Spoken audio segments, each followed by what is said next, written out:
मुझे ये चैनल हो रहा था कि जस्टिस तो होगा, पर साथ में आपको कुछ क्लैरिटी मिलने वाली है आने वाले दिनों में। ये जो भी पर्सन है, ओके, सी क्लैरिटी द सन, इस पर्सन को ये भी पता चलेगा कि आप बहुत ज़्यादा प्योर पर्सन है। इनके लाइफ में कुछ ऐसा भी होने वाला है, आप देख रहे हैं यहाँ पर व्हील ऑफ फॉर्च्यून है और द वर्ल्ड है। कुछ ऐसा होगा जिससे इस पर्सन को समझ में आएगा कि इन्होंने किसके साथ डील किया है। मतलब इनको या तो ये लग रहा था कि जैसे आप इनके सामने कुछ भी नहीं है, या आप इनके टक्कर के हैं, मतलब ये आपको हरा सकते हैं क्योंकि इनका ईगो बहुत ज्यादा है।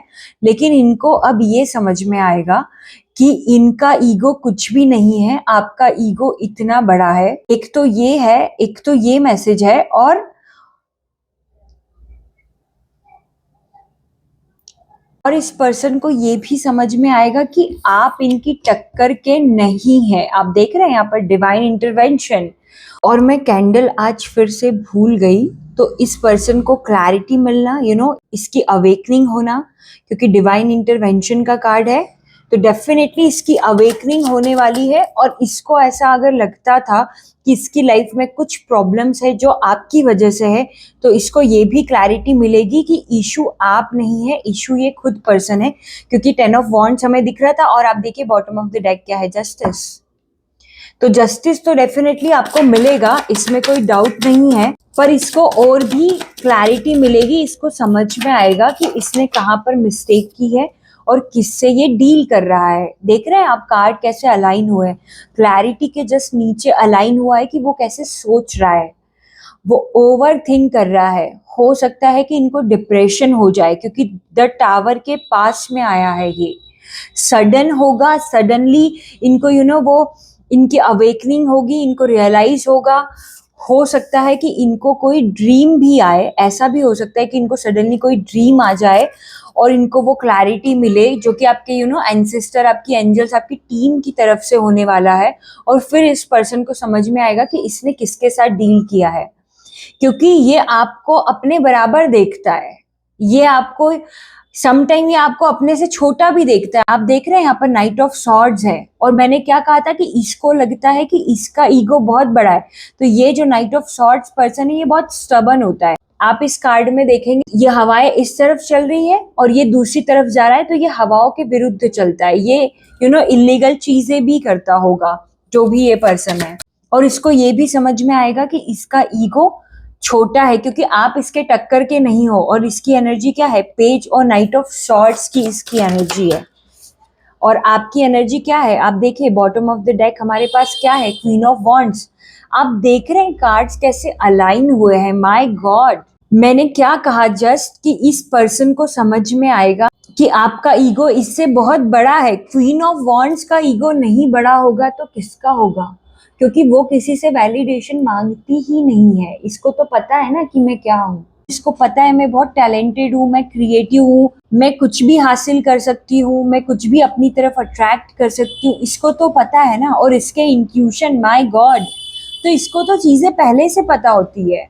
और डिवाइन इसको ऑलरेडी बताते भी हैं, तो आपको ऑलरेडी मैसेजेस पहले से इवन मिलते होंगे सम टाइम, कि जैसे कुछ बुरा होने वाला है, या आपको पता है कि यहाँ पर आपको ये एक्शन नहीं लेना है, तो वो क्विकली होता होगा कि आपको पता है कि आपकी जो टीम है, आपकी जो एंजल्स हैं, वो बहुत जल्दी आपके साथ कम्युनिकेट करते होंगे।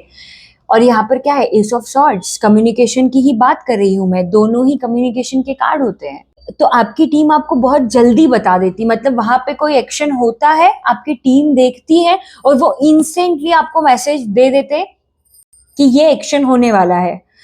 तो आपके इंट्यूशन आपको पहले से बताते हैं, तो आपके इंट्यूशन तो आपको पहले से बता रहे हैं कि क्या होने वाला है। और आप देखिए टैरो में पेज आता है पहले, फिर नाइट आता है, फिर क्वीन और किंग आते हैं। ये जो कोड कार्ड्स होते हैं, इनका ये स्ट्रक्चर होता है कि 10 नंबर का कार्ड जैसे ही एंड होता है, तो ये 11 नंबर का कार्ड है, पेज ऑफ वॉन्ड्स। फिर 12 नंबर का कार्ड है, ये 13 नंबर का कार्ड है। और आप देखिए कि वो कैसे, वो हमें पहले ही चैनल हो रहा था स्टार्टिंग में ही, कि आपका ईगो इसके ईगो से बहुत बड़ा है, क्वीन ऑफ वॉन्ड्स। और ये खुद को पेज मानता है, ये खुद को नाइट मानता है और इसी में ये बहुत ज्यादा ईगो दिखाता है क्योंकि यहाँ पर नाइट ऑफ सॉर्ड्स है। नाइट ऑफ सॉर्ड्स खुद को किंग मानता है, इवन एम्परर मानता है समटाइम। तो इसको ये सारी क्लैरिटी मिलेगी कि इसके ईगो से बहुत बड़ा आपका ईगो है। मुझे ये फील हो रहा है कि कुछ लोगों के लिए ये मैसेज बहुत बहुत ज्यादा इंपॉर्टेंट होने वाला है क्योंकि हो सकता है कि इस पर्सन ने आपको बहुत ज्यादा ऐसा फील करवाया है, या हो सकता है हर मोमेंट पे इसने आपको ऐसा फील करवाया है कि ये आपसे बड़ा है। मतलब इसका बैकग्राउंड ऐसा हो सकता है, या फिर ये खुद को ऐसा प्रेजेंट आपके सामने करता है। कुछ भी ऐसा हो सकता है जिससे इसको ऐसा लगता है। ऑल्दो मुझे लगता है कि क्वीन ऑफ वॉन्ड्स से ज्यादा स्ट्रांग कौन होगा। कुछ भी हो सकता है जिससे इसको ऐसा लगता था और इसने आपको ऐसा फील करवाया, तो वो क्लैरिटी इसको मिलेगी। और अवेकनिंग की बात कर रही थी मैं कि इसकी अवेकनिंग होने वाली है। कहाँ पर अलाइन हुआ है? वो टावर के जस्ट पास में अलाइन हुआ है कि इसकी अवेकनिंग होने वाली है, वो भी कैसी सडनली। इसीलिए ये डिप्रेशन में जाने वाला है। आई डोंट नो ये मैसेज किसके लिए है, पर ये डिप्रेशन में जाएगा। और ये पेज ऑफ वॉन्ड्स तो देखिए बहुत क्रिएटिव है, इंटेलिजेंट है, काफी अट्रैक्टिव है लुक्स में। मुझे नहीं लगता कि ये पर्सन बहुत ज्यादा अट्रैक्टिव होगा। थोड़ा बहुत अट्रैक्टिव हो सकता है, या फिर ये हो सकता है बहुत ज्यादा अपने आप को ऐसे प्रेजेंट करता है, ऐसे कैरी करता है कि अट्रैक्टिव दिखता है, क्योंकि पेज ऑफ वॉन्ड्स बहुत अट्रैक्टिव है। लेकिन एक्चुअल में तो ये पेज ऑफ कप्स है ना, एक्चुअल में तो ये अट्रैक्टिव भी नहीं है। एक्चुअल में तो ये बहुत ज्यादा, मुझे नहीं लगता कि हैंडसम दिखता होगा। हो सकता है कुछ लोगों के लिए, मुझे लिटरली चैनल हो रहा है, हो सकता है इस पर्सन की थोड़ी फेमिनिन एनर्जी ज्यादा हाईलाइट होती होगी। मतलब ये मेल पर्सन की अगर हम बात कर रहे हैं तो, और अगर हम फीमेल की बात करें तो जस्ट अपोजिट आप लगा सकते हैं। लेकिन ये होने वाला है। हो सकता है कि ये पर्सन आपकी लाइफ में कॉन्फ्लिक्ट्स भी क्रिएट करता होगा पास्ट में, पर उसमें चेंज है क्योंकि अभी आपकी लाइफ में कॉन्फ्लिक्ट क्रिएट नहीं कर पाएगा। माय गॉड, मुझे ये मैसेज चैनल होने में इतना प्रॉब्लम हो रहा है क्योंकि ये ना अभी भी चाहता नहीं है, लेकिन अब इसकी अवेकनिंग है। इसको वो बात यूनिवर्स की मानना पड़ेगी। अगर आप बात नहीं मानते हो ना यूनिवर्स की, कि यूनिवर्स आपको बार बार मैसेज दे रही है, इस पर्सन को भी दिए होंगे, हमें ड्रीम्स का मैसेज मिला है। हो सकता है इसके एंसेस्टर ने इसको पहले ही वार्न किया है। ये भी पॉसिबल है इवन कि इसको पहले से ही ड्रीम्स ऑलरेडी आ रहे हैं, लेकिन ये उसको इग्नोर कर रहा है। इसको साइन मिल रहे होंगे। सनफ्लावर हमें बहुत ज्यादा दिख रहे हैं यहाँ पर एस ऑफ सॉर्ड्स तो क्लैरिटी का ही कार्ड होता है। तो आपकी एंजल्स तो पहले वार्न करती है ना, आपकी टीम तो पहले वार्न करेगी, उसके बाद वो पर्सन को पुश करती है। यूनिवर्स का लॉ कैसा है कि वो आपको चाहती है कि आप छोटे में मान जाओ, पर आप जब नहीं मानते हो तो फिर यूनिवर्स बड़ा करती है। महाभारत क्यों हुआ था? महाभारत इसीलिए हुआ था क्योंकि वो तो गए थे ना शांति प्रस्ताव लेके, भगवान श्री कृष्ण तो गए थे ना, लेकिन दुर्योधन ने क्या कहा कि मैं तो सुई जितनी जमीन भी नहीं दूंगा, और भगवान को बंदी बनाना चाहा। तो फिर महाभारत तो होगा ना, क्योंकि जो शांति प्रस्ताव लेकर आता है उसको आप बंदी नहीं बना सकते। ये उस समय का एक नियम था जिसको दुर्योधन ने नहीं माना, और यही कारण था कि वो महाभारत हुआ, इतने बड़े लेवल पर वो युद्ध हुआ। क्योंकि यूनिवर्स तो चाहती है कि आप कम में मान जाओ ना, लेकिन आप कम में नहीं मानते हो तो यूनिवर्स को बड़ा करना पड़ता है। आई कैन टेल यू, मुझे लिटरली रोना आ रहा है। आई डोंट इवन रिमेम्बर कि मुझे किसी रीडिंग में रोना आया है। मुझे नहीं पता कि ये मैसेज किसके लिए है, मुझे नहीं पता ये किस टाइप की एनर्जी है, क्योंकि मैं ऐसा नहीं करती हूँ। मैं बहुत इंट्रोवर्ट पर्सन हूँ, मुझे ये नहीं पसंद है।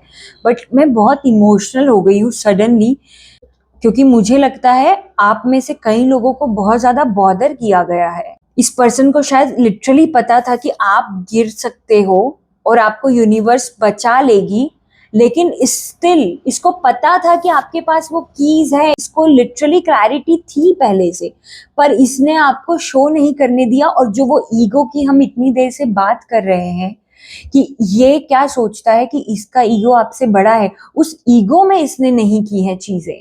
माय गॉड, और इसीलिए अब यूनिवर्स कुछ ऐसा करने वाली है कि इसको मानना पड़ेगा। ओ माय गॉड, तो हम कह रहे थे कि आपको कुछ क्लैरिटी भी मिलने वाली है। तो आपका क्लैरिटी एक मैसेज ये भी है कि इसको पता था कि आप क्या हो, इसको ऑलरेडी पता था कि आपके पास वो हर कीज है, आप हर चीज को सॉल्व कर लोगे। इसको पता वही पैटर्न फॉलो कर रहा था और कंटिन्यू आपको बॉदर कर रहा था।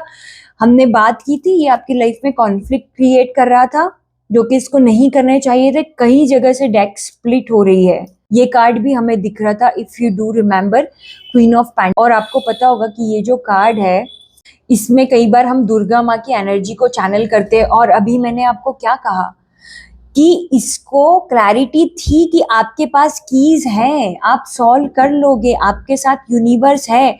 हो सकता है कि इसको किसी देवी का सपना आता हो, मतलब डायरेक्टली देवी तो नहीं आएंगी, क्योंकि ऐसे लोगों के सपने में तो क्यों ही आएंगी, पर इसको समहाउ वो एनर्जी फील होती होगी। इसको किसी न किसी वे में ये शो होता होगा कि आप में देवी की एनर्जी है। माय गॉड, ये रीडिंग मैं नहीं एक्सपेक्ट कर रही थी, इस टाइप का मैसेज। इसको पता था कि आपकी देवी एनर्जी है या आपके अराउंड देवीय शक्तियां हैं, कुछ तो देवी से जरूर कनेक्शन है। ये मैसेज बहुत क्लियर है कि कुछ तो देवी से कनेक्शन है, और इस टाइप की क्लैरिटी इसको थी। इसीलिए first card S of cups आया था, जो कि दिखाता है प्योर एनर्जी को, लेकिन फिर भी ये कंटिन्यू कर रहा था। और मैं आपको बता नहीं सकती हूँ, हमें जस्टिस दिखा था, लेकिन यहाँ पर ये 3 मेजर अरकाना है जो बता रहे हैं कि ये एक्सपेक्ट भी नहीं कर रहा है कि किस लेवल का जस्टिस सर्व होने वाला है। और मैं आपको बताऊं कि ये क्लैरिटी जरूर आपको मिल सकती है आने वाले दिनों में कि किस टाइप का जस्टिस होगा, क्योंकि वो ना आपने इमेजिन किया है, ना इस पर्सन ने इमेजिन किया है। इस टाइप का जस्टिस होने वाला है। My God, so this is your message. और मैं नहीं कहती कि आप कमेंट करिए, लाइक करिए, फॉलो करिए, सब्सक्राइब करिए, wherever you are watching, but claim करिए जस्टिस वाली एनर्जी, क्लैरिटी वाली एनर्जी, दिल से। राधे राधे।